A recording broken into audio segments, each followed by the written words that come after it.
Salary ceiling ఎందుకు పెట్టలేదు?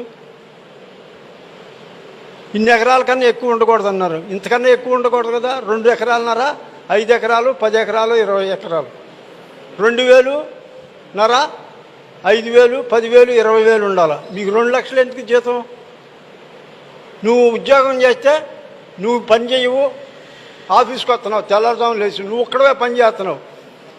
నీ భార్య పని చేయదు, మీ అమ్మాయి పని చేయదు, మీ అబ్బాయి పని చేయడు, మీ అమ్మ పని చేయదు, మీ నాన్న పని చేయడు. ఈ 5గురిని కూర్చోబెట్టి తెల్ల ఏనుగుల్లాగా మేపుతున్నారా? ఇది ఎక్కడ న్యాయం? వాళ్ళకి జబ్బులు వస్తున్నాయి, మీకు డబ్బులు వస్తున్నాయి, వాళ్ళకి జబ్బులు వస్తున్నాయి, మళ్ళీ వెళ్ళి డాక్టర్ దగ్గరే కూర్చున్నాయి. అందువల్ల ఈ వ్యవస్థ ఇట్లా కాదని పత్తిపాటి పుల్లారావు గారి మీద ఎదురు తిరిగాం. మీ వల్ల వ్యవసాయం కుంపయిందన్నాం. ఎట్లా అన్నారు? బ్రిటిష్ గవర్నమెంట్లో అగ్రికల్చర్ లేబర్ కన్నా 1 నయా పైసా కూడా ఎక్కువ ఇచ్చేవాళ్ళు కాదు ఎంప్లాయీకి. అప్పుడు బతకలేక బడిపంతులు అన్నారు. ఇప్పుడు బతకగలిగినాడు బడిపంతులు. కదిలితే సమ్మె, మెదిలితే సమ్మె. ఎంత ఇస్తే సరిపోద్ది?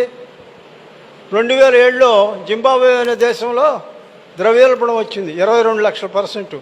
ఈ కండవా ఖరీదు రూపాయి, అక్కడ 22 లక్షలు కొన్నారు. ఎంప్లాయీస్ అందరూ మాకు జాబ్స్ కావాలన్నారు. 2 వరకు ఇచ్చాడు. జీతాలు పెంచమన్నారు. ఎంత కావాలన్నారు? ఎంత లేదండి, ఒక 50,000 కోట్లు ఇవ్వమన్నారు. అందరికి కాదండి, సంవత్సరానికి కాదు, నెలకి. మేధావులందరినీ పిలిపించి మాట్లాడాడు. ఇస్తామని ఒప్పుకున్నారు. డిసెంబర్ 12వ తారీఖు 50,000 కోట్లు ముద్రేసి సంతకం పెట్టి జనవరి 1వ తారీఖు రిలీజ్ చేశాడు. 50,000, 50,000, 50,000. 11వ తారీఖు యూనియన్ నాయకులు వెళ్ళారు. ఏమండి, మాకు ఈ 10 రోజులకే వచ్చినాయి, మిగిలిన 20 రోజులు మేము ఎట్లా బతకాలన్నారు. ఏం పర్వాలేదు, నేను ఉండానన్నాడు. అదేదో చెప్పండి, ఇంటికి వెళ్ళి సంతోషంగా ఉంటామని అన్నారు. ఏమి లేదు, 50 కొట్టేసి 2 లక్షల కోట్లు ఇస్తా అన్నాడు నెలకి. మహాప్రభు, నీ కోట్లొద్దు, నీ చెక్కులొద్దు, నీ డబ్బులొద్దు, మాకు ఇంత కూడు పెట్టమన్నారు. ఏడ్చారు కానీ ముండలాలా వెళ్ళి వ్యవసాయం చేసి మీరు బతికి మమ్మల్ని కూడా బతికించమన్నారు. ఆ దేశం 2 సంవత్సరాల్లో సెటరైట్ అయింది. మన దేశం 200 సంవత్సరాలు అనే కానీ సెటరైట్ కాదు. అలాంటి పరిస్థితి తెచ్చుకున్నాం మనం. ఎంతసేపు ఎంతైతే సరిపోద్ది? మీ ఫ్యామిలీలో మెంబర్ని పని చేయకుండా ఆపినందుకు నువ్వు డాక్టర్లకు కట్టేస్తున్నావు. నువ్వేమన్నా బాగుపడ్డావా? మరి ఎందుకు వాళ్ళని పని చేయనివు? ఈ విధంగా సర్వనాశనం అయిపోయింది. కెమికల్స్ ఇవాళ తల్లిపాలు పిల్లలు తాగటానికి అర్హత లేకుండా పోయింది. అలాంటి సిచ్యువేషన్లో ఉన్నాం మనం ఇప్పుడు. జపాన్లో 9 అంగుళాల లోతు మట్టి తీసేసి మళ్ళీ వ్యవసాయం చేసుకుంటున్నారు. యూరియా గుళికలు, ఈ 2.4 గుళికలు అయితే 6 సంవత్సరాలు కంటిన్యూగా అయితే 100కి 100 మందికి క్యాన్సర్ వస్తుంది.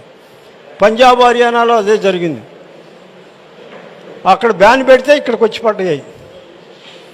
పంజాబ్, హర్యానాలో తంతే తెలంగాణను, ఆంధ్రప్రదేశ్లో వచ్చి పడ్డారు వాళ్ళు ఈ గుళికలని. ఈ విధంగా మనం రక్షించుకోకపోతే, మన పక్కాలను రక్షించకపోతే మనం ఎందుకు పనికిరాం? మనం ఏదో సాధించాం అనుకుంటున్నాం. ఏం సాధించాం? ఆరోగ్యమే మహాభాగ్యం, డబ్బు కాదు. ఇప్పుడు మీ జేబులో ఉంటాయి, కాసేపు ఆ జేబులో ఉంటాయి, తర్వాత నా జేబులోకి వస్తాయి, ఇట్లా మళ్ళీ మీ జేబుకే వస్తాయి. మనకు ముఖ్యంగా కావాల్సింది ఆరోగ్యం. అది లేకుండా చేసుకుని మనం ఉర్రొట్లు అవుతున్నాం. మరిన్ని అప్డేట్స్ కోసం STV యూట్యూబ్ ఛానల్ ని సబ్స్క్రైబ్ చేసుకోండి.